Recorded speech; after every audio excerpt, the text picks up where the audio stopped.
The morning sun cast long shadows across Fort Benton's trading post as the auctioneer's gavel struck wood. Amara Quinn stood on the platform, her 3 daughters pressed against her patched calico skirt. The crowd's jeers cut deeper than Montana wind. "Useless girl-bearer," someone spat. "Can't birth nothing but more mouths to feed." 7-year-old Margaret buried her face in Amara's hip. The twins, barely 5, trembled like autumn leaves. From the crowd's edge, Rowan Flint watched. The timberman's weathered hands tightened on his felt hat as the auctioneer called for bids. These weren't cattle. They were people. $20, Rowan's voice cut through the mockery. The crowd turned. Who'd pay good money for a woman who birthed only daughters? Rowan walked forward, his work boots steady on dusty boards. He counted silver dollars onto the table, each coin ringing like a church bell. "You're coming with me," he said quietly. "Before we continue, please leave a like and let me know which city you're watching from. Now, let's get back to the story." The buckboard wagon waited beyond the trading post, its bed filled with fresh straw that Rowan had spread that morning. He lifted each girl with careful hands, settling them among the golden stalks as if they were precious glass.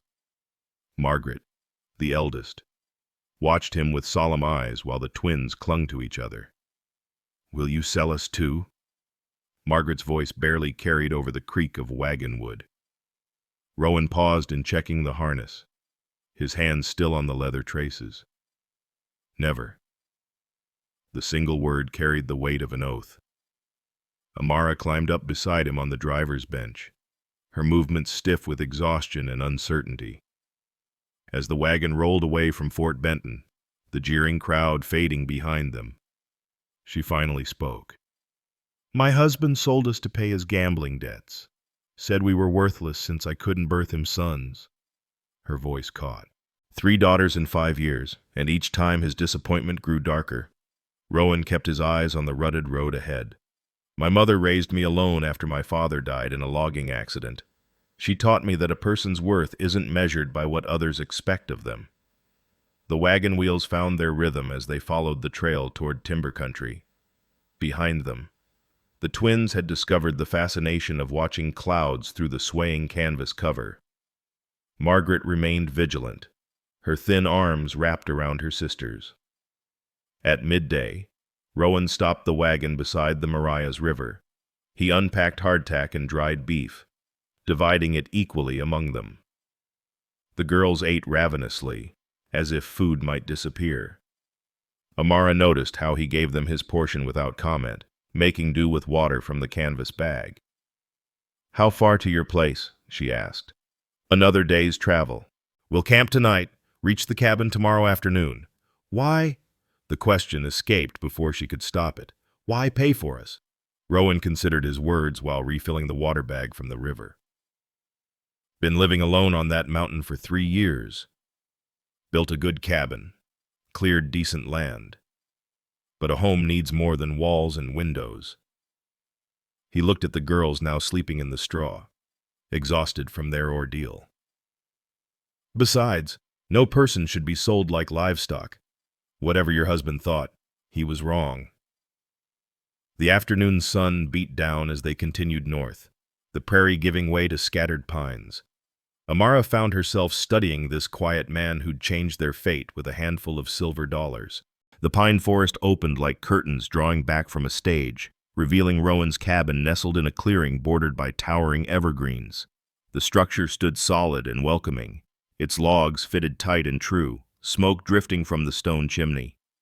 A swept porch ran the length of the front, and in a tin can beside the door, mountain wildflowers nodded in the afternoon breeze. Margaret stirred first, rubbing sleep from her eyes. "Is that where we're going to live?" "If your mother agrees," Rowan said, glancing at Amara. The twins woke as the wagon stopped, their small faces peering over the sideboard. Rowan helped them down, then turned to Amara. His hands at her waist were steady and impersonal, but she felt their strength as he lifted her from the high seat. "Come," he said simply. "Let me show you around."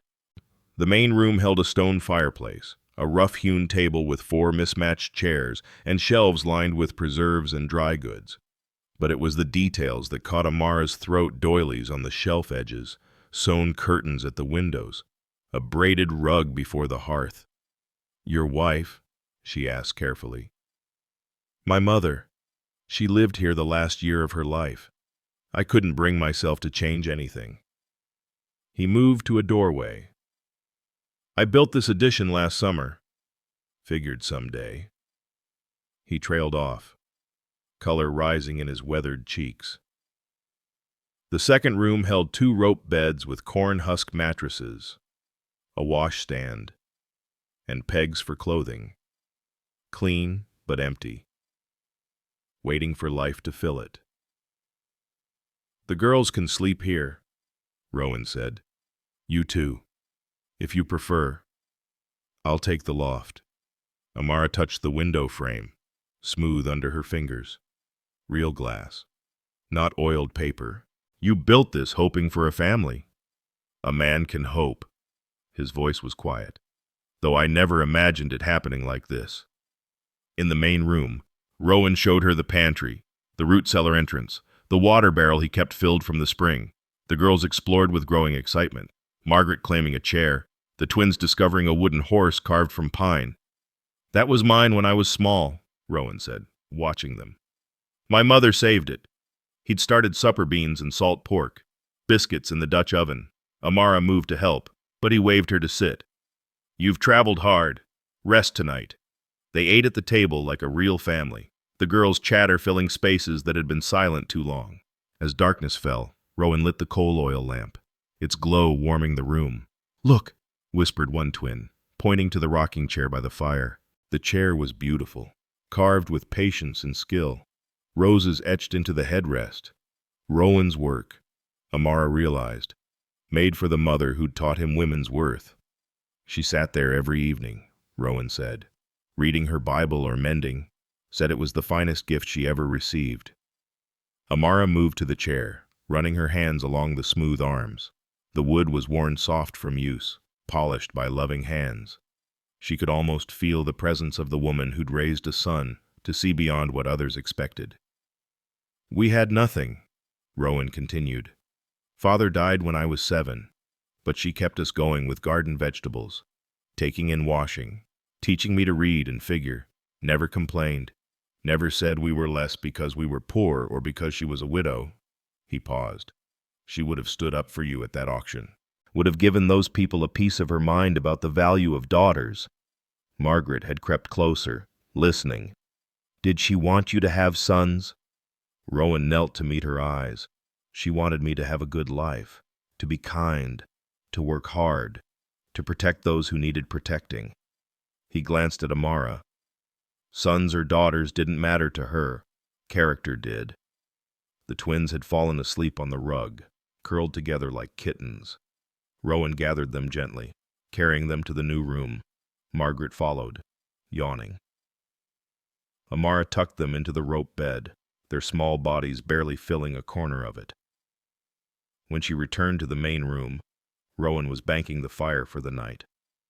"I'll be in the loft if you need anything. There's a bar for the door, though we've never had trouble here. Neighbors are 2 miles east. Good people. They'll be glad to know there's a woman here again." He started toward the ladder, then stopped. "Mrs. Quinn Amara, you're safe here. No one will take you or the girls while I draw breath. That's a promise." She believed him. This man who'd built rooms for a family not yet found, who'd carved roses for his mother, who'd counted out silver to buy their freedom. "Thank you," she whispered. He nodded and climbed to the loft, his footsteps settling above. Amara stood in the lamplight, looking around the cabin. Through the window, stars sparked between pine boughs. On the mantel sat a tintype of a woman with Rowan's strong jaw and kind eyes. She moved to the rocking chair, settling into its embrace. It creaked gently, a welcoming sound. For the first time in years, she felt the possibility of home. Dawn filtered through the handmade curtains, painting golden stripes across the cabin floor. Amara woke in the rope bed beside her daughters, momentarily confused by the absence of fear. No angry husband, no creditors at the door, no auction block waiting, just the soft breathing of her children and the sound of movement from the main room. She dressed quietly and stepped out to find Rowan already at the stove, coffee brewing and biscuit dough rising under a clean cloth. He'd moved with such care that none of them had stirred. "You're up early," she said. "Habit. Trees don't cut themselves." He poured her coffee into a blue enamel cup. "Though I'm taking a few days off, help you all get settled. I should be making breakfast. It's why you brought us—" "No." The word was firm but not harsh. "I didn't buy servants. Sit. Drink your coffee while it's hot." She sat, wrapping her hands around the warm cup, watching this puzzling man work.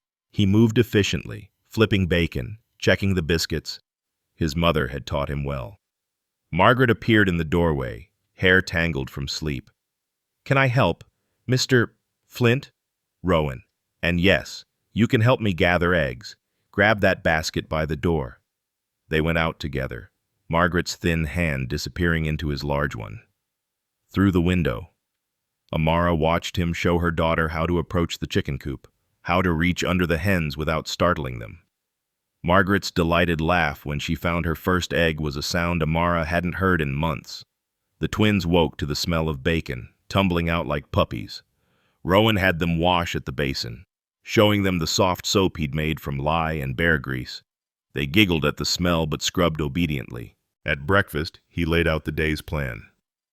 "There's a garden plot needs tending, root vegetables for winter. If we're quick about planting, Margaret, you'll help me.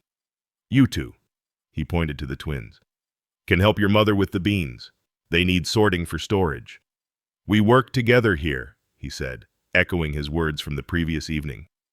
"Everyone does their part. Everyone eats. Everyone rests."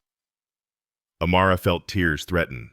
Her husband had expected service, demanded obedience, gave criticism instead of thanks. This was partnership, foreign as a new language. They spent the morning in comfortable industry. Rowan and Margaret turned soil and planted turnips, potatoes, and carrots. The child followed him like a shadow, absorbing his patient instruction. The twins sorted beans at the table, making it a game to find the best ones. Amara found herself humming while she worked, an old Irish tune her grandmother had sung. "That's pretty," Rowan said, coming in for water. Dirt streaked his shirt and Margaret had smudges on her nose, but both looked content. "My grandmother's song, from County Cork. Sing it for us tonight. The girls would like it."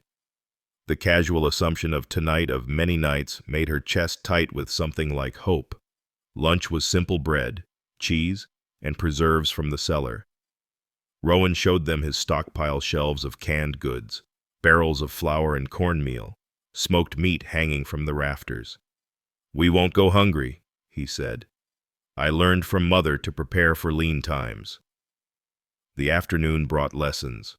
Rowan produced a slate and chalk, sitting with Margaret to practice her letters.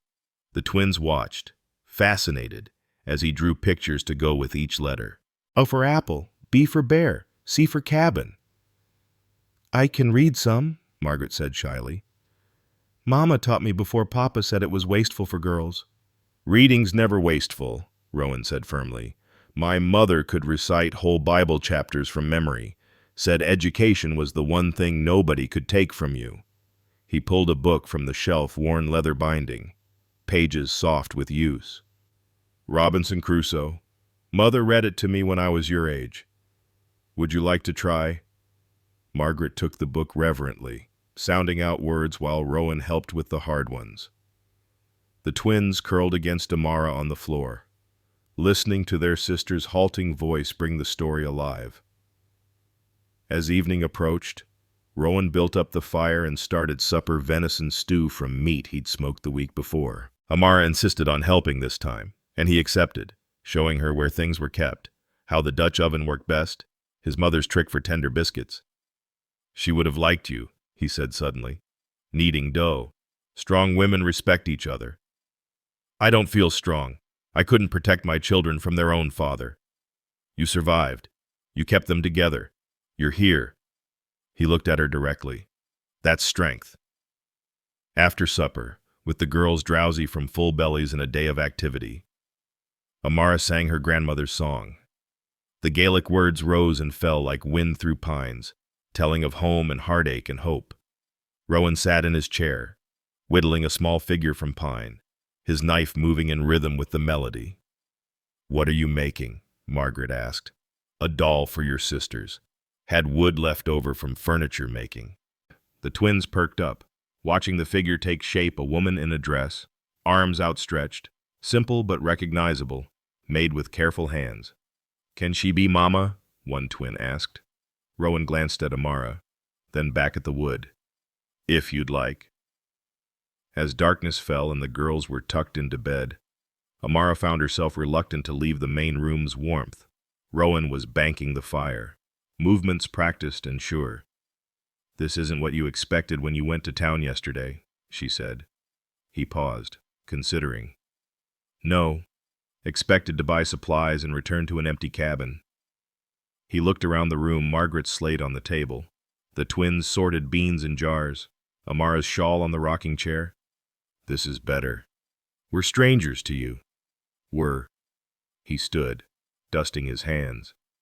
"Now you're the woman who sings Irish songs and raises brave daughters.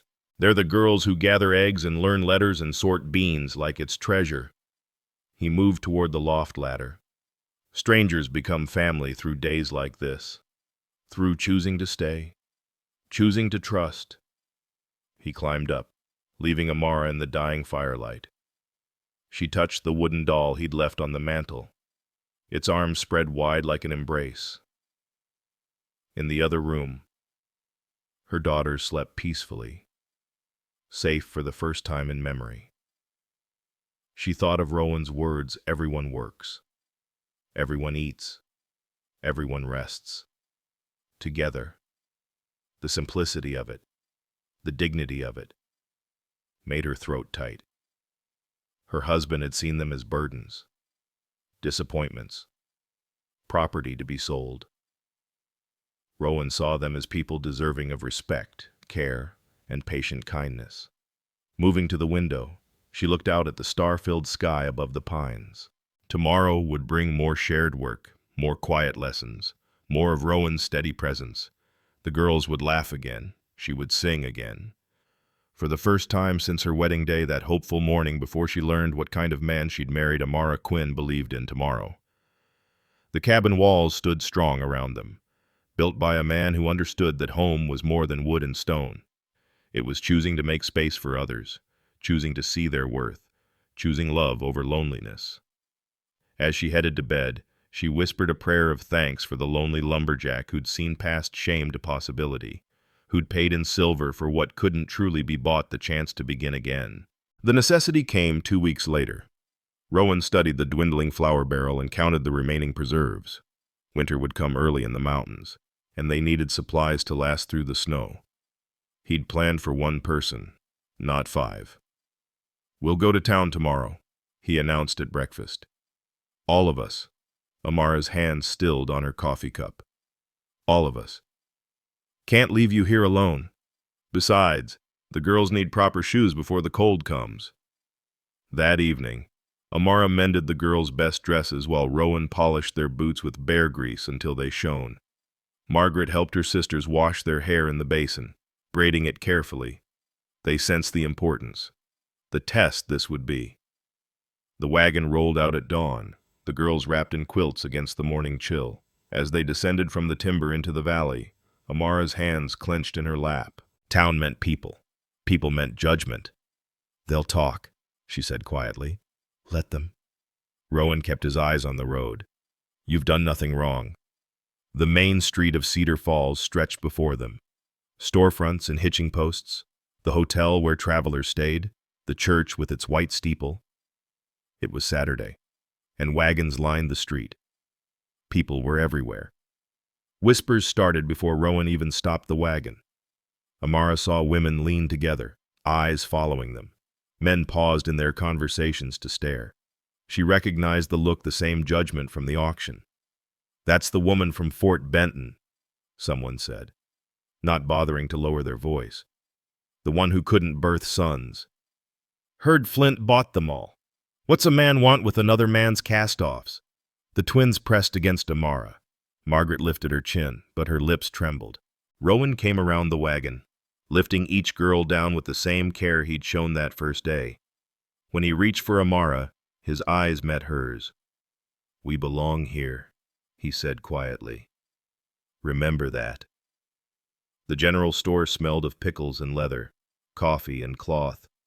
Mrs. Henderson, the owner's wife, stood behind the counter, her mouth pursed like she'd tasted something sour. She'd always been pleasant to Rowan before, eager for his business. Now her eyes skimmed over Amara and the girls like they were dirt on her clean floor. "Mr. Flint." Her voice was ice. "What can I do for you?" "Need supplies. And shoes for the girls." He pulled his list from his pocket, written in his careful hand. Mrs. Henderson didn't move. "Perhaps you should shop elsewhere. We serve respectable families here." The store went silent. Other customers turned to watch.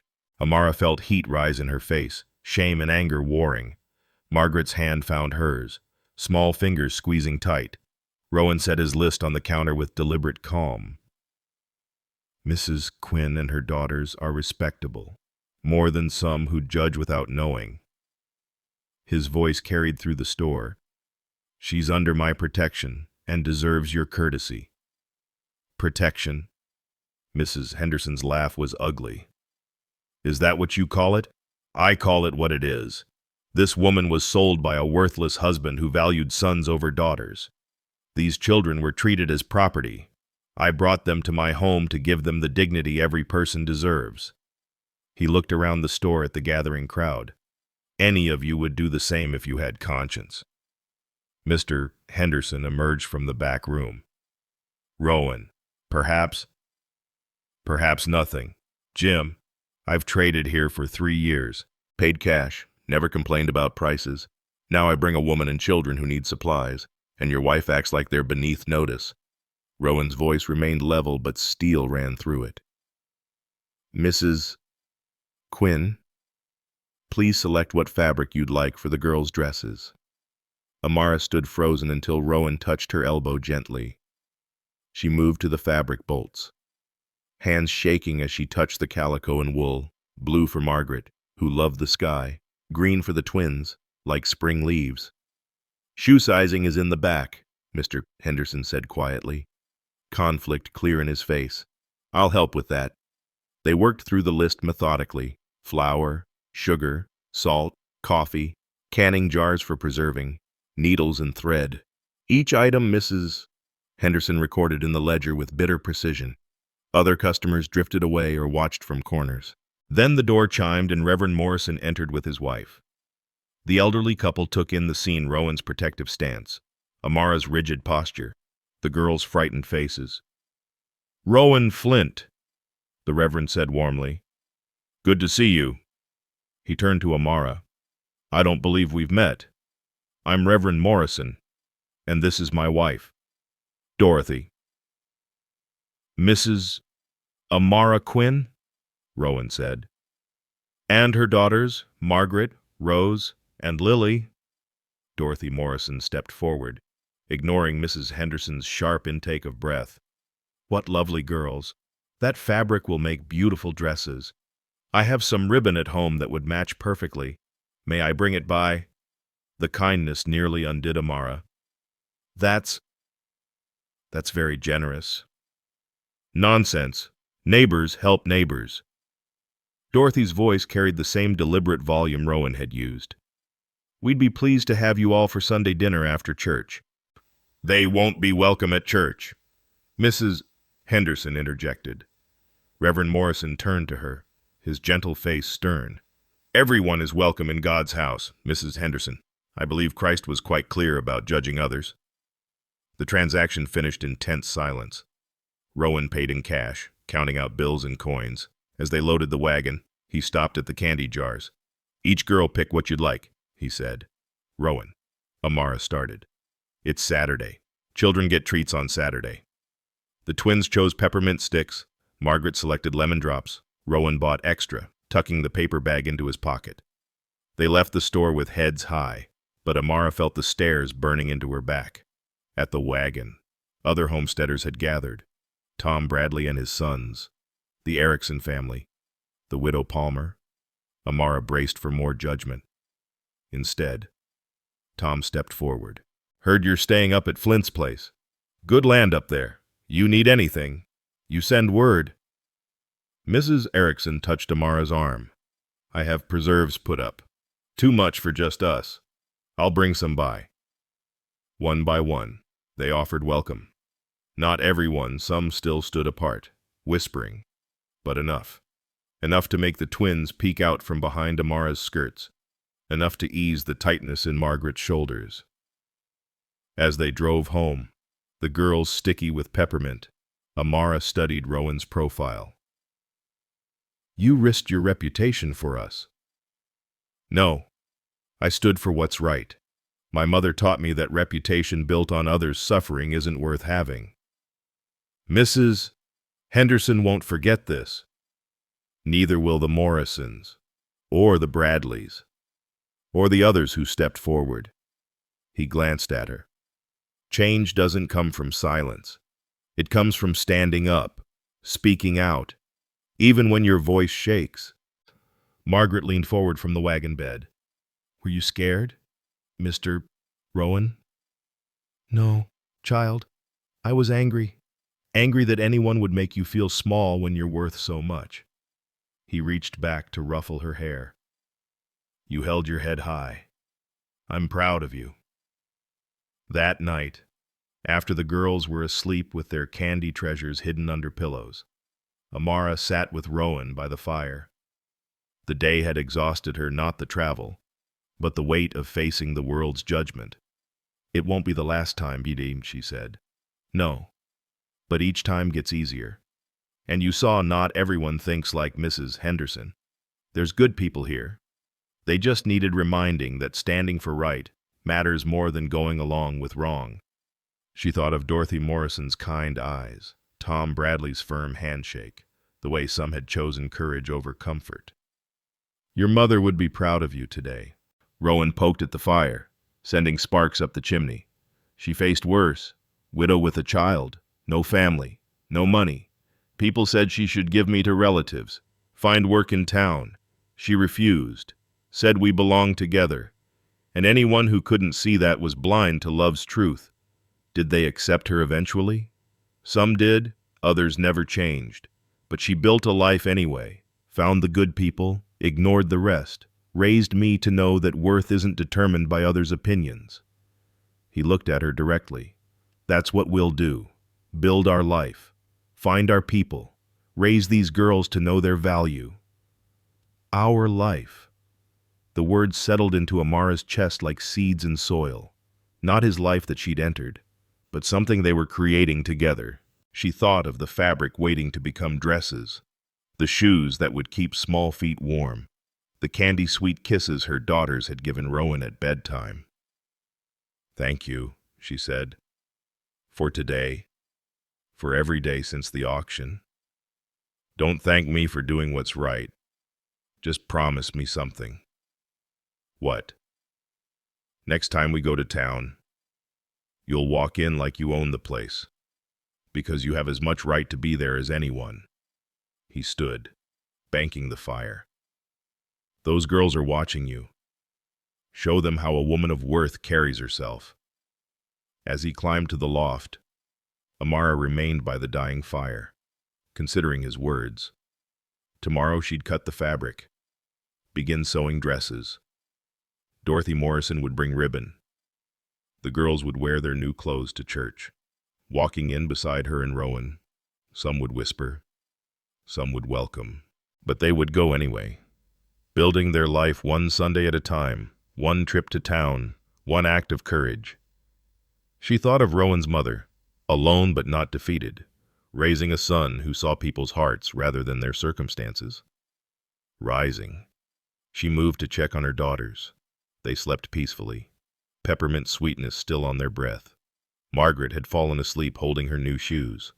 The twins curled together, ribbons from the candy clutched in small fists. They were worth defending, worth risking reputation for, worth standing up to the Mrs. Hendersons of the world. And with Rowan beside her, she would teach them to never doubt their value, no matter who tried to make them small. The mountain cabin stood solid around them, walls that Rowan had built with hope for a family. Now that family was here unexpected, imperfect, but real. Tomorrow would bring challenges, but also possibility. For tonight, they were safe. They were together, and they were beginning to believe they were home. The evening settled soft around the cabin, children asleep, chores complete. Amara sat at the kitchen table, mending Margaret's dress by lamplight. Rowan worked opposite her, oiling his tools for tomorrow's timber cutting. They'd developed this rhythm-quiet companionship after the girls went to bed, neither rushing to fill the silence. "Coffee?" Rowan asked, rising to check the pot on the stove. "Please." He poured 2 cups, the blue enamel one for her, the chipped pottery one he'd used since his mother died. Steam rose between them as he settled back into his chair. Outside, an owl called from the pines. "Been thinking about my mother lately," he said. "More than usual." Amara set down her needle. In 3 weeks of living here, he'd mentioned his mother often, but never offered details. She waited, knowing he'd continue if he was ready. Rowan disappeared into his room, returning with a leather-bound journal, its pages yellowed and foxed with age. She kept this: thoughts, accounts, memories. He set it between them like an offering. "Would you like to read it?" The intimacy of the request made her breath catch. "If you're sure." "I'm sure." He opened to a middle page, his mother's careful script visible in the lamplight. "This entry the day after Father died." Amara read aloud softly. "Thomas is gone. The logging accident took him quick, they say, which is mercy." Rowan cried himself to sleep, asking when Papa would come home. "I told him Papa lives in heaven now, watching over us. The truth is harder we are alone, and I must be both mother and father now. But I will not fail my son. We will survive this. We must." "She was 24, Rowan said. "Younger than you. No family in Montana. No money saved. The logging company gave her $10 and Father's last wages. That was all." Amara turned pages gently, reading snippets, entries about taking and washing, stretching meals, teaching Rowan his letters by firelight. The fear threading through brave words. The determination stronger than despair. "Here," Rowan pointed to an entry dated 2 years later. "This changed everything. Mrs. Patterson told me today I should marry again. Said a woman alone with a child is unseemly. Said Rowan needs a father's firm hand. I told her Rowan has everything he needs: a home with love, food earned honestly, and a mother who values him above the world's opinion." She left in a huff. "Good riddance. I will not marry for convenience or respectability. If I marry again, it will be for love, and only if the man loves Rowan as his own. Otherwise, we are complete as we are." "She never remarried?" Amara asked. "Never. Had offers, lonely miners, widowed ranchers, turned them all down. Said we didn't need fixing because we weren't broken." Rowan traced the page edge. "She worked herself to early grave, though. Caught pneumonia my 18th winter. Lasted 3 days. I'm sorry." "Don't be. She lived as she chose. Raised me to see women as complete people, not property or servants. When men in town talked about their wives like possessions, she'd set me straight later. Women aren't cattle, Rowan. We think, feel, choose. Remember that when you're grown." Amara thought of her own husband, how he'd seen her as breeding stock that failed its purpose. She sounds remarkable. She was, but also ordinary. Just a woman refusing to accept less than she deserved. He looked at Amara directly. "Like you." I accepted far less for years. You survived it. Then, when the chance came, you chose different. That takes courage. Amara turned more pages, finding pressed flowers between entries, a lock of child's hair, a sketch of young Rowan by the fire. His mother's love lived in every carefully preserved memory. This one, she said, reading. The ladies at church whispered again about my unfortunate situation, as if Rowan and I are a tragedy rather than a triumph. Yes, we have patches on our clothes. Yes, I work rough jobs, but my son knows he's loved. He reads better than boys twice his age. He treats everyone with respect. What situation could be more fortunate? She taught me that wealth wasn't money, Rowan said. It was choosing your own path, protecting those you love, building something worthwhile. He paused. When I saw you at that auction, saw your girls, I heard her voice clear as day. Don't let them be sold. Rowan, whatever it costs. Amara's eyes burned with unshed tears. You honored her memory. Try to, every day. He stood, refilling their coffee. Your turn. Tell me about before. If you're willing. Amara stared into her cup, gathering words. I was 17 when I married Samuel Quinn. My parents arranged it. He had land. Seemed respectable. They died of fever that first winter. So when Samuel showed his true nature, I had nowhere to run. His true nature. Anger when I birthed Margaret. Said a firstborn should be male. But he tried again. Sure the next would be different. She smiled bitterly. The twins nearly killed him with rage. 2 girls at once, like God was mocking him. Fool, Rowan muttered. He took to gambling, drinking. Said he needed sons to work the land, carry his name. Each month I didn't conceive again. His fury grew. Then he lost the farm in a card game. Sold our possessions. Finally sold us. No man has that right. Law says different. We were his property, like horses or plows. She met his eyes. Until you said otherwise. They sat with that truth between them. Outside, wind moved through pines, a sound like whispered prayers. My grandmother in Ireland, Amara continued. She birthed 7 daughters. My grandfather loved everyone.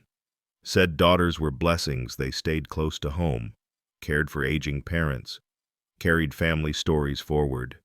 When he died, those 7 daughters kept his memory alive through songs and tales. Wise man.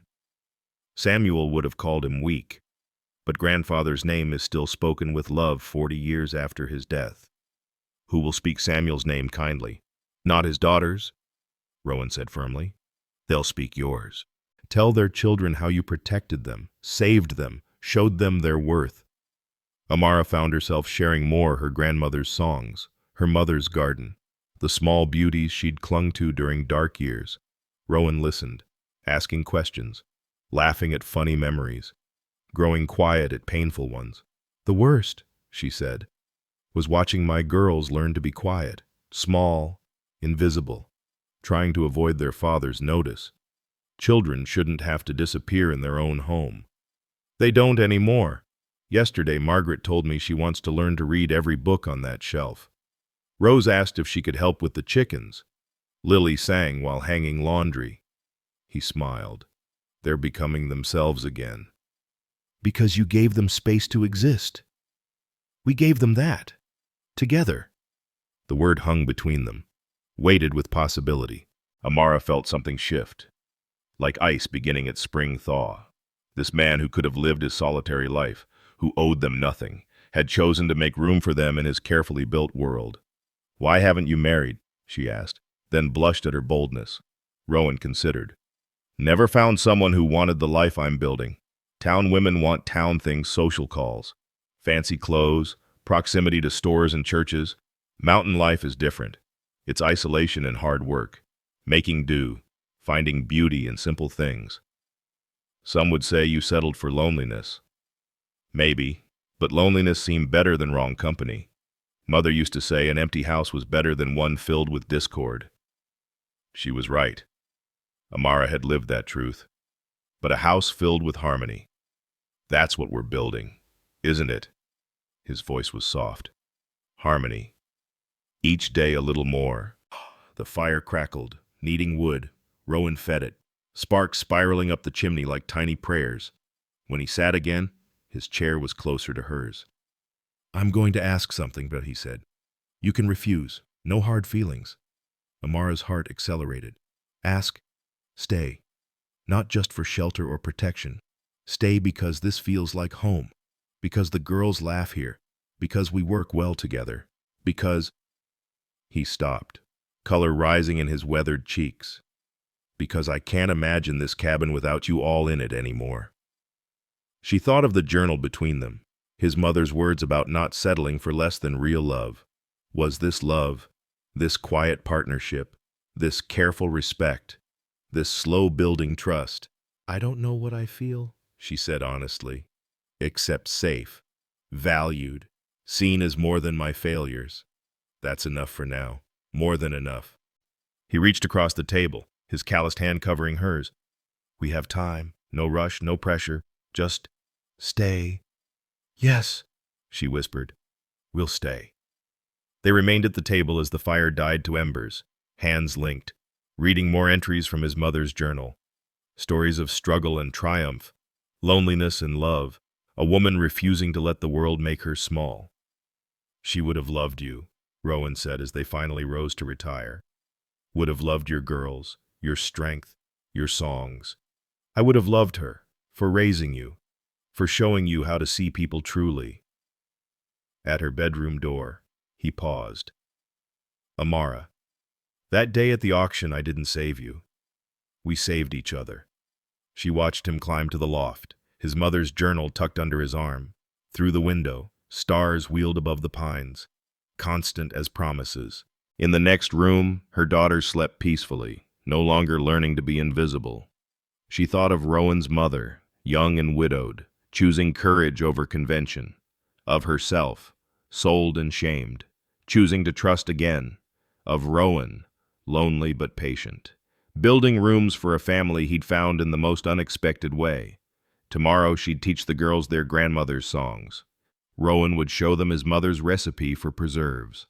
They'd build their harmony one note at a time, creating something his mother would recognize, a home where love mattered more than the world's opinion, where daughters were treasures, where broken people could become whole again. The cabin walls held them all, the living and the remembered, the healing and the hopeful. And for the first time since her wedding day, Amara Quinn believed in tomorrow's promise. The dust cloud appeared on the horizon just after breakfast. 3 riders moving fast up the mountain trail. Rowan set down his coffee cup, eyes narrowing as he studied their approach. Something in their purposeful pace, the way they rode straight rather than following the easier curves, set his nerves on edge. Amara, he said quietly, take the girls inside. She followed his gaze, and her face drained of color. Even at a distance, she recognized the lead rider's slouched posture, the bay mare he'd won in a card game. It's Samuel's creditors, the men he owed money to. Inside. Now. Rowan's voice remained calm, but steel ran through it. Bar the door. Don't come out until I say. Margaret grabbed her sister's hands, pulling them into the cabin. Amara hesitated at the threshold. Rowan, I'll handle this. Go. She closed the door, and he heard the heavy bar drop into place. Good. Whatever these men wanted, they wouldn't get past him to his family. His family. The thought steadied him as he walked to meet the riders at the property line, where his land began and the public trail ended. The 3 men reined up just short of the marked trees. The leader, a thick-bodied man with scarred hands, smiled without warmth. You'd be Flint. I am. This is private property. We're not here for you, The man spat tobacco juice near Rowan's boots. Here for what's ours. The woman and her brats. Nothing here belongs to you. The second rider, younger with cold eyes, laughed. Sam Quinn owed us $300. Couldn't pay. So he gave us collateral. His wife and daughters. We're here to collect. Rowan kept his hands loose at his sides, though rage built in his chest. I paid for their freedom at public auction, legal and binding. You paid the auctioneer, the leader said. But Sam owed us first. His debt transfers to whoever has his property. People aren't property. Law says different. The third man, silent until now, pulled out a worn paper. Bill of sale, Sam's signature, wife and 3 daughters as payment for debt. Rowan didn't reach for the paper. That paper's worthless. Territorial law requires public auction for debt settlement. Private sales of persons aren't recognized. You should have made your claim at Fort Benton. The leader's smile faded. You a lawyer now? No, just a man who reads. The territorial code is clear. Debt transfers require public notice and auction. You missed your chance. We'll take it to the sheriff then. Do that. Sheriff Morrison? Reverend Morrison's brother is a fair man. He'll tell you the same. Rowan took a step forward. But you won't get that far. The younger rider's hand drifted toward his pistol. That a threat? It's information. Rowan kept his voice conversational. See that ridge? The Erickson boys are hunting up there today. Good shots, both of them. And down by the creek, Tom Bradley and his sons are running their trap line. They'd hear any commotion. As if on cue, a rifle shot echoed from the ridge, someone taking game. The riders' horses shifted nervously. Neighbors watch out for each other here, Rowan continued. They know about Mrs. Quinn and her daughters, know they're under my protection. Anyone trying to take them would find the whole mountain disagreeing. The leader studied him. You're bluffing. Maybe. Rowan smiled now, cold as Winter Creek water. Want to find out? They sat frozen for a moment. Then, from the trail below, came the sound of horses. Multiple horses, moving with purpose. The riders turned to look as Tom Bradley emerged from the trees, rifle across his saddle. Behind him, his 2 sons. From another direction, the Erickson brothers appeared, also armed. They didn't point their weapons, didn't need to. Their presence said everything. Morning, Rowan, Tom called cheerfully. These gentlemen lost. They were just leaving. Had some confusion about legal procedures. Tom nodded sagely. Easy to get confused about law up here. We like things clear and proper, legal-like. The leader's jaw worked. He looked at his companions, calculating odds. 6 mountain men who knew every tree and rock, versus 3 strangers far from help. This isn't over, he told Rowan. It is. You have no legal claim, no moral claim, no claim at all except greed. Rowan's voice hardened. If I see you on my land again, or anywhere near Mrs. Quinn and her daughters, we'll have a different conversation, one that involves the sheriff and territorial judge. Sam Quinn is a worthless man who sold his family like cattle. Whatever he owed you, you should have collected from him, not innocent women and children. Rowan stepped closer to the leader's horse. A man who'd try to collect such a debt is no better than a slave trader. Is that what you want to be known as? The younger rider started to speak, but the leader raised his hand. We'll consult legal counsel. You do that. Any lawyer will tell you the same. You have no standing. Rowan pulled out his wallet, counted out $20. Here, for your trouble riding all this way, consider it charity. The insult landed as intended. The leader's face flushed dark, but he took the money. Pride cost less than bullets. We're done here, he told his men. They wheeled their horses, but the leader looked back once. You've made enemies today, Flint. I've defended what's mine. Any man would do the same. They rode off, dust settling in their wake. The neighbors converged on Rowan's position, dismounting with easy familiarity. Saw them heading up, Tom explained. Didn't like their look. Figured you might appreciate company. More than you know. Eric Erickson, the elder brother, frowned. Will they come back? No. They're bullies and opportunists, not fighters. Easier prey elsewhere. We'll keep watch anyway, his brother added. Take turns checking in. Rowan felt his throat tighten. I'm grateful. It's what neighbors do. Tom clapped his shoulder. Besides, my wife would skin me alive if I let something happen to Mrs. Quinn and those girls. She's already planning a quilting bee, getting them proper winter blankets. They talked a few minutes more, establishing a simple signal system, smoke patterns for trouble, rifle shots for all clear. Then they dispersed, melting back into the forest like smoke. Rowan walked to the cabin, knocked gently. It's safe. Open up. The bar lifted and Amara stood there, pale but composed. Behind her, the girls clustered wide-eyed. They're gone, she asked. Gone. Won't be back. How can you be sure? He told her about the confrontation, the neighbor's intervention, the legal facts he'd presented. With each word, tension drained from her shoulders. They just left.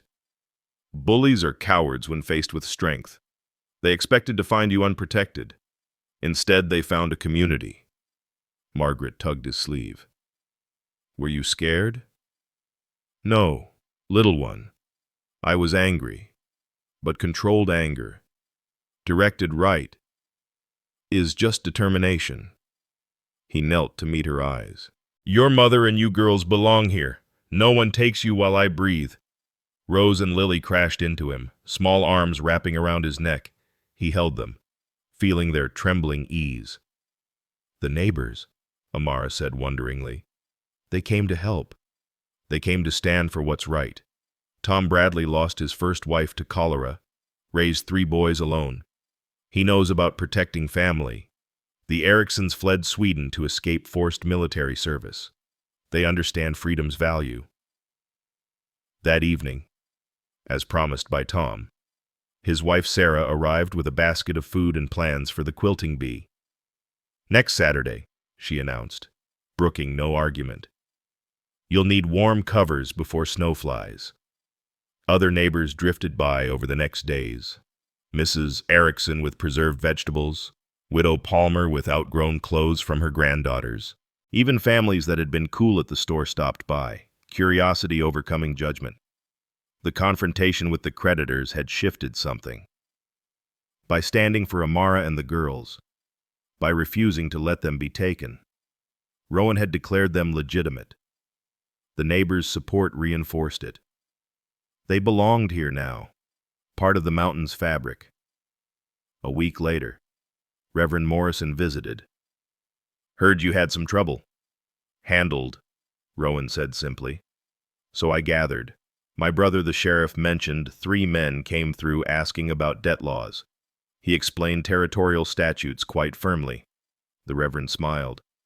They left town quickly after. Good. Rowan. The Reverend's voice gentled. What you've done for this family, and it's God's work. It's human decency. Sometimes they're the same. He paused.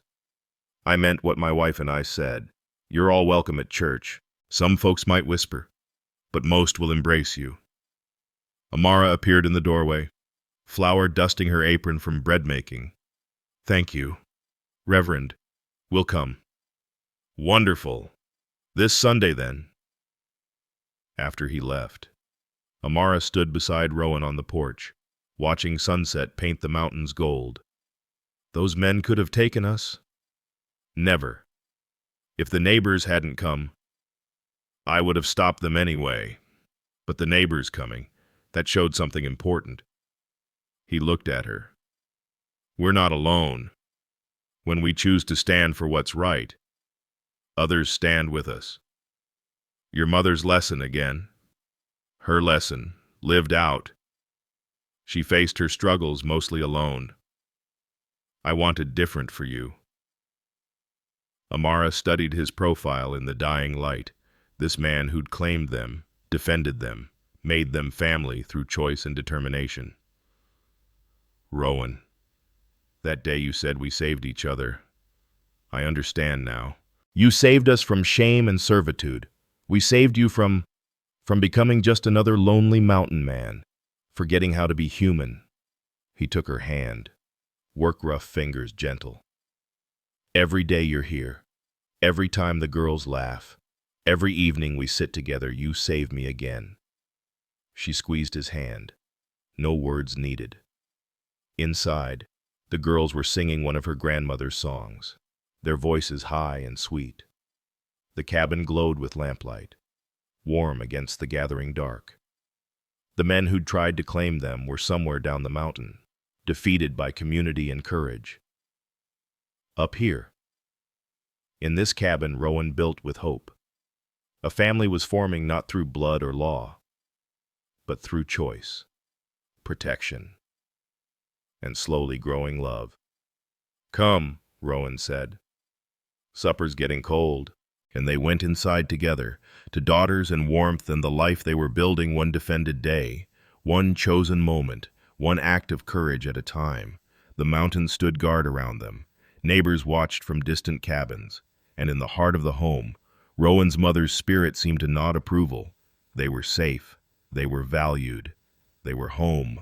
The blizzard arrived without warning 3 days before Christmas, sweeping down from the northern peaks like an avalanche of white fury. Rowan had seen the signs, the peculiar stillness that morning, the way the birds fell silent, the taste of metal in the air, and worked furiously to bring in extra firewood, secure the shutters, and move the animals to shelter. It's going to be a big one, he told Amara, stacking split logs by the hearth. Could last days. By nightfall, the world beyond the windows had vanished into a howling wall of white. The cabin groaned under wind gusts, but the walls held firm. Rowan had built them thick and true. They gathered in the main room, the girls playing with corn-husk dolls while Amara mended and Rowan carved a wooden horse for Christmas. Tell us about winter when you were little, Margaret asked him, settling by his feet. Colder than this, he said, smiling. Mother and I would huddle by the fire, taking turns reading aloud to keep our minds off the wind. She'd make snow candy when it cleared, pouring hot molasses on clean snow. Can we make some? Rose asked eagerly. When the storm passes. But by the second day, Rose wasn't asking for candy. She woke feverish, her small face flushed and breathing labored. Amara's hand trembled as she felt the child's burning forehead. Just a cold, she said, but fear threaded through her voice. Rowan didn't contradict her, but he recognized the signs. He'd seen fever take children before, swift and merciless in winter's isolation. No doctor could reach them through the storm. No medicines beyond what they had in the cabin. They worked together through that terrible day. Amara bathed Rose with cool cloths while Rowan brewed willow bark tea, his mother's remedy for fever.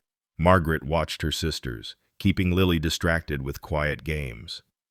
The wind screamed around the cabin like something alive and hungry. By evening, Rose was worse. Her breathing came in short gasps, and she didn't respond to her name. Amara held her, rocking in the chair Rowan had carved for his mother, singing Irish lullabies through her tears. Please, she whispered to the storm, to God, to anyone listening. Not my baby. Not after everything. Rowan knelt beside them. Let me take her for a while. You rest. I can't. You must. You're no good to her exhausted. Gently. He lifted Rose from her arms. The child was so light, like a bird made of fever and struggle. He walked the floor with her, the way his mother had walked with him through childhood illnesses. Her small body burned against his chest, but he kept moving, kept talking, telling her about spring coming, about the flowers they'd plant, the songs they'd sing. You have to get well, little one, he murmured. Your mother needs you. Your sisters need you. I need you. The admission surprised him. Somewhere in these months, these girls had become essential to him, not burdens taken in charity. but daughters of his choosing. The thought of losing even one was unbearable. Midnight came with no change. Amara made broth that Rose couldn't swallow. Margaret and Lily huddled together in their bed, wide-eyed and silent. The storm raged on, trapping them in their island of lamplight and fear. Then, in the small hours before dawn, Rowan had an idea. "The cold room," he said suddenly. "What? Mother used to say fever was like fire, sometimes you had to steal its fuel." And he wrapped Rose in a light blanket. "Trust me." He carried the child to the cold storage room, where vegetables and preserves kept through winter. The temperature was just above freezing, their breath visible in the lamplight. He stood there, holding Rose, letting the cold air wash over her fevered skin. "You'll make her worse," Amara protested. "Or break the fever. Mother did this with me once. Said the shock sometimes turns the tide." They stood in the cold room for long minutes, Rose between them. Then, miraculously, the child shivered. A real shiver, not fever trembles. Her eyes fluttered open. "Mama." Her voice was whisper-thin but present. "Here, baby. I'm here." Amara's tears came freely now, relief replacing fear. They returned to the warm room, wrapping Rose carefully. The fever hadn't broken completely, but it had eased. She took sips of broth, responded to her name. The crisis had passed. They maintained vigil through the rest of the night, taking turns holding her, monitoring her breathing. As dawn came barely visible through the still falling snow, Rose slept naturally, her forehead cool to the touch. Amara collapsed in the rocking chair, exhausted. Rowan covered her with a quilt, then checked on Margaret and Lily, finally sleeping after their night of fear. The cabin was quiet except for the wind's diminished howl and the crack of logs in the fire. He stood looking at them, all this family that had formed from disaster and choice. Amara's head tilted in sleep, worry lines easing from her face. The girls nested in their bed like puppies, Rose breathing steadily in her mother's arms. This was what his mother had known. Raising him alone, this fierce love that would fight storms and fever and the world itself to protect what mattered.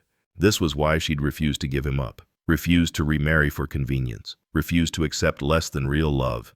"You've brought life back to this home," he said softly to Amara's sleeping form. The words he'd been carrying for weeks finally found voice. "Stay forever. Not from need or gratitude or convenience. Stay because I love you. Because I love these girls. Because this cabin was just walls and memories until you filled it with purpose." Amara's eyes opened.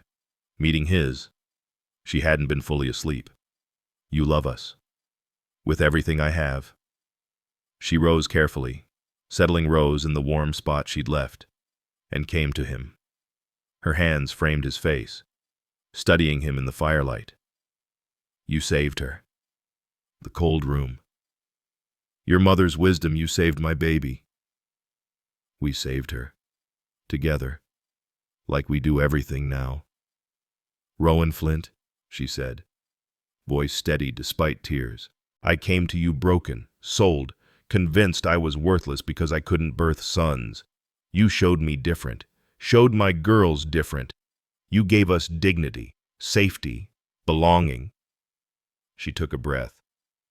"And somewhere between that first day and this moment, you gave us love, real love, the kind that stays awake through fever, fights off creditors, stands against the world's judgment. Is it enough? This cabin, this hard life, isolation. It's everything." She pulled his head down, kissing him with months of growing feeling finally expressed. "Yes, I'll stay forever. Yes, I'll marry you.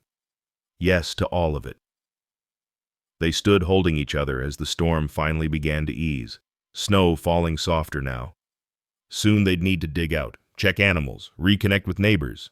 But for this moment, they simply held on two people who'd found each other through loss and chance, who'd built family from ruins. "Papa?" a small voice called. They turned to find Margaret watching them, eyes bright with understanding. She'd never called him that before. Yes, little one. Is Rose going to be okay? She is. The fever broke. And we're staying forever. He looked at Amara, who nodded. Forever.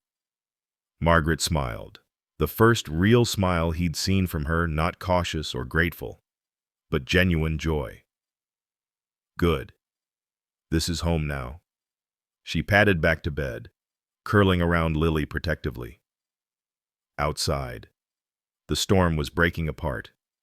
Early morning sun beginning to pierce the clouds.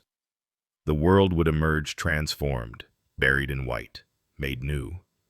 Rowan added logs to the fire. Then he and Amara settled in the rocking chair together, keeping watch over sleeping children. Her head on his shoulder, his arms around her, not desperate holding now, but peaceful, secure. Your mother would be happy, Amara murmured. She would. She always said the cabin needed family to make it whole. We needed you to make us whole, too. They rocked slowly, watching dawn transform the windows from black to gray to pearl. Rose stirred, mumbling in her sleep, then settled. The fever was truly gone, leaving just a tired little girl who'd fought through darkness and won. Spring will come, Rowan said. We'll plant a bigger garden, build another room, maybe get a cow for milk, and we'll be married.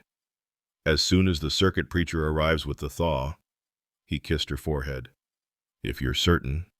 I've never been more certain of anything. She laced her fingers through his. You gave us life again, Rowan. Real life. Not just survival.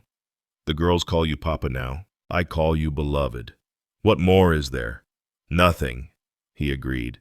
Nothing more than this. The storm ended by noon, leaving the world crystalline and pure. Neighbors would come soon, checking on them, breaking trails. They'd share the news of engagement, of Rose's recovery, of family formally claimed. But for now, they sat in the quiet cabin, surrounded by sleeping children and banked fires, and the peculiar peace that follows crisis survived. They'd weathered the storm, literal and metaphorical. They'd chosen each other in the darkest hour, declared love when death knocked at their door. Outside, icicles caught the sun like nature's diamonds. Inside, a family forged from sorrow and hope began their first day of forever. The lonely lumberjack and the auction woman. The three daughters who'd learned their worth, they were no longer separate stories, but one tale, written in winter's test and spring's promise. The cabin walls stood strong around them, built by a man who'd hoped for family, sheltering the family that hope had found, and in the rocking chair his hands had carved. Love rocked gently, patient and permanent as mountain stone. The circuit preacher arrived with the spring thaw, his wagon rolling up the muddy trail just as the last patches of snow melted from beneath the pines. Reverend Morrison had sent word ahead. Judge Theodore Paulson was a man who understood frontier justice and frontier love, who'd married couples in saloons and meadows alike. Believing God's blessing didn't require 4 walls and a steeple. Amara stood before the small mirror Rowan had bought in town, pinning up her hair with trembling fingers. The dress wasn't new. They'd taken her best calico and added lace from Mrs. Morrison's donation, fresh buttons from the general store. But Margaret had embroidered tiny flowers along the hem during the winter evenings, and the effect was lovely in its simplicity. You look beautiful, Mama, Rose said from the bed, still thin from her December illness but bright-eyed with excitement. Like a princess? Lily added, clutching the wildflower crown they'd made that morning. Like a bride, Margaret corrected, mature beyond her 8 years. Our mother, the bride. Through the window, Amara could see the yard transforming. Tom Bradley and his sons had built rough benches from split logs. The Erickson brothers strung pine boughs between the trees. Mrs. Palmer directed the placement of tables made from sawhorses and planks. Soon to hold the feast the neighbor women were preparing. Never thought I'd marry again, Amara said softly, touching the gold band that had been Rowan's mother's, which he'd given her that morning. Never thought I'd want to. But Mr. Rowan, Papa, he's different, Margaret said. Yes, he's different. Different in every way from Samuel Quinn. Where Samuel had demanded, Rowan requested. Where Samuel had taken, Rowan gave. Where Samuel had seen burden and disappointment, Rowan saw blessing and possibility. A knock at the door interrupted her thoughts. "Mrs. Quinn-Amara?" Sarah Bradley's voice was warm. "The preacher's ready. Everyone's gathered." Amara took a breath. Looking at her daughters in their matching dresses, the blue and green fabric from that first town visit, sewn with love through winter evenings. They'd survived so much auction blocks and fever, creditors and storms. Now they stood ready to choose joy. "Let's go get married," she said. The yard had filled with neighbors, more than expected. Even families that had been cool at first were there, curiosity or conscience bringing them to witness. The mountains rose behind them all, eternal witnesses to human hope. Rowan stood with the preacher near the pine bower the Erickson brothers had built. He'd trimmed his beard, wore his father's wedding shirt that his mother had saved, looked uncomfortable but determined in his Sunday best. When he saw Amara, his face transformed wonder and love, making him young again. The girls walked first, scattering early wildflowers, lupines, and Indian paintbrush, glacier lilies, and spring beauties. Then Amara, alone but not lonely, walking toward the man who'd shown her that worth wasn't measured by sons or service, but by the heart's capacity to love. "Dearly beloved," Judge Paulson began, his voice carrying across the clearing, "we gather in God's grand cathedral of pines and sky to witness something rare and precious, two people choosing to build a life together not from necessity, but from love." Rowan took Amara's hands, his calloused fingers gentle around hers. Behind them, the girls stood solemnly, understanding this moment's weight. "Rowan Flint," the preacher continued, "do you take this woman and her daughters into your life, to protect and provide, to honor and cherish, in lean times and plenty, in sorrow and joy?" "I do, with all my heart." "Amara Quinn, do you take this man as husband, to stand beside him in all seasons, to build a home of love and faith, to trust him with your heart and your children's futures?" "I do." "And you girls," the preacher turned to them, surprising everyone, "Margaret, Rose, and Lily, do you accept this man as your father, to guide and guard you, to love you as his own?" "We do," they chorused, and Rowan's eyes misted. "Then by the power vested in me by the Montana Territory and the God who watches over us all, I pronounce you husband and wife, and declare this family whole in the eyes of law and heaven." Rowan kissed Amara gently, mindful of the crowd but unable to hide his joy. Then he knelt and opened his arms, and the girls rushed in, nearly knocking him over with their enthusiasm. The crowd laughed and applauded. Mountain people who understood that family was made as much by choice as by blood. The celebration that followed was simple but perfect. Venison and bear stew, fresh bread and preserved berries, dried apple pies and early greens from forcing boxes. Eric Erickson played his fiddle while couples danced on the packed earth. Children ran between the trees, playing tag in the afternoon sun. "Never seen Rowan so happy," Tom Bradley told Amara as she took a break from dancing. "Man's been alone too long. His mother would be dancing in heaven to see this." Even Mrs. Henderson from the general store had come, approaching Amara with visible discomfort. "I was wrong," she said stiffly. "About you, about all of it. A woman should be valued for more than the sons she births." "Yes," Amara agreed simply. "She should." As afternoon wore toward evening, a rider appeared on the trail. Amara tensed even now.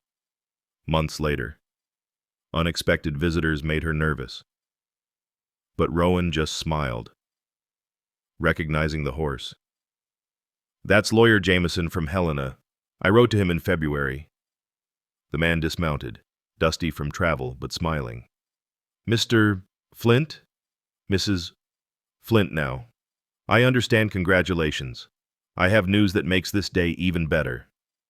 He pulled papers from his saddlebag. Your late husband's creditors, the ones who tried to claim you last fall. They've been arrested for fraud. Turns out they'd been running this scheme across 3 territories, claiming false debts, taking women and children. The territorial judge was not pleased. Amara felt her knees weaken. Rowan's arm came around her, steady and strong. There's more, Jameson continued. Your husband, your former husband, had family in Illinois, an aunt who recently passed. She left a small inheritance to any surviving children of Samuel Quinn. Since he's dead and you have custody of his children, the money comes to you. It's not a fortune, but it's enough. Enough for what? Amara asked, voice faint. Enough to know you'll never be dependent on anyone's charity again. Enough to give your daughters dowries when they're grown. Enough to choose your life freely. He handed her the papers, $500 waiting in a Helena bank. A fortune to people who'd known hunger and auction blocks. I don't understand, she said. Why would she leave money to Samuel's children? The letter with her said she'd always regretted not helping Samuel's mother escape him. She wanted to make amends to the next generation. Amara looked at Rowan, seeing her own shock reflected in his eyes. Then she looked at their neighbors, gathered to celebrate their choice to become family. At her daughters, dancing with other children, free and unafraid. Thank you, she told the lawyer. But I already chose my life freely, this morning, when I married this man, every day when I wake in his cabin, every time my daughters call him Papa. The money's still yours. Jameson smiled. Consider it a wedding gift from fate. As sunset painted the mountains gold and pink, the celebration wound down. Neighbors headed home with promises to visit, children sleepy from play. The lawyer bedded down in the barn, planning to head back at dawn. Finally, it was just their family on the porch, Rowan in his chair, Amara on his lap. The girls scattered on the steps like sleepy wildflowers. We could move to town with that money, Rowan said quietly. Easier life for you and the girls, school, church, society. Is that what you want? I want you happy. Amara looked around at the cabin built with hope, the garden ready for planting, the mountain standing guard. I am happy. Here. This is home. The money could build more rooms, buy a milk cow, maybe a better stove. Yes, she agreed. Make our home even better, but not different, not somewhere else. Margaret stood, yawning. Can we plant the new garden tomorrow, the big one Papa planned? Yes, little one, Rowan said. We'll plant enough to feed us all and share with neighbors too. As they tucked the girls into bed, their wedding night would be quiet. Just holding each other in the cabin's peace, Rose whispered. Are we really safe now, forever? Forever, Amara promised, kissing each daughter. No one can take you. No one can sell you. You're Rowan Flint's daughters now, legal and true. Later, sitting by the dying fire, Amara and Rowan sat in comfortable silence, processing the day's revelations. Your mother was right, Amara said finally. About everything. That worth isn't measured by the world's standards. That love should be chosen, not forced. That a woman alone with children isn't broken or incomplete. But she was lonely sometimes. I remember.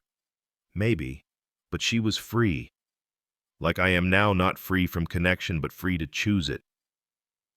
She turned to face him. I choose you, Rowan. Not from desperation or gratitude or even for my daughter's sake. I choose you because you see me whole. And I choose you. Every morning when I wake, I'll choose you again. Through the window, stars emerged one by one, like promises kept. Tomorrow they'd plant the expanded garden, right to the bank in Helena, begin their married life in earnest. There would be challenges, winter storms, childhood illnesses, the persistent whispers of those who'd never understand. But there would also be this, a true partnership, Daughters who knew their worth. A home built on respect rather than dominion. The lonely lumberjack was lonely no more. The auction woman was free. 3 girls who'd been labeled worthless had a father who treasured them. And in a cabin on a Montana mountainside, a family that shouldn't exist thrived anyway, proof that love could grow anywhere, even from the rocky soil of sorrow, if tended with patient hands and hopeful hearts. Rowan banked the fire for the night, checked the door, performed the evening rituals of a man protecting what he loved. Amara changed into her nightdress, hanging her wedding clothes carefully. They'd be saved now, like Rowan's mother had saved things, for daughters who would grow up believing in their own worth. As they lay together for the first time as husband and wife, Rowan whispered, "Thank you. For what? For saying yes. That day at the auction when I said, 'You're coming with me.' You could have refused." "No," she said softly. "I couldn't. Something in me recognized something in you, a kindness that ran deeper than pity, a strength that didn't need to dominate. I think I started loving you that very moment." Outside, an owl called through the pines, the sound carrying far in the mountain silence. Inside, a family slept peaceful and whole, no longer afraid of tomorrow. The auction was just memory now. The fever survived. The creditors defeated. What remained was this love chosen daily, respect earned through action, and the quiet revolution of a man who valued daughters as much as sons, a woman valued for herself, and a home where everyone who entered would know their worth. The end. The lonely lumberjack's simple act of human decency rippled outward like circles on still water. By refusing to see Amara and her daughters as property to be traded, Rowan challenged an entire community's assumptions about women's worth. His mother's teachings that value isn't measured by others' expectations became living truth when he stood between the auction block and human dignity. But the deepest lesson emerged through quiet daily choices, true family forms, not through blood or obligation, but through patient kindness, mutual respect, and the revolutionary act of seeing people whole. Rowan didn't rescue Amara. They rescued each other from different kinds of loneliness. The neighbors who stood against the creditors proved that gratitude grows into community when good people refuse to be silent. Every shared meal, every fevered night kept vigil, every papa spoken by choosing daughters built something stronger than law or custom could break. They discovered that the greatest rebellion against injustice isn't violence. It's creating a home where everyone knows their worth, regardless of what they can produce or provide. Have you ever witnessed someone being valued only for what they could give rather than who they were? Like Amara at that auction? How did it change your understanding of human dignity?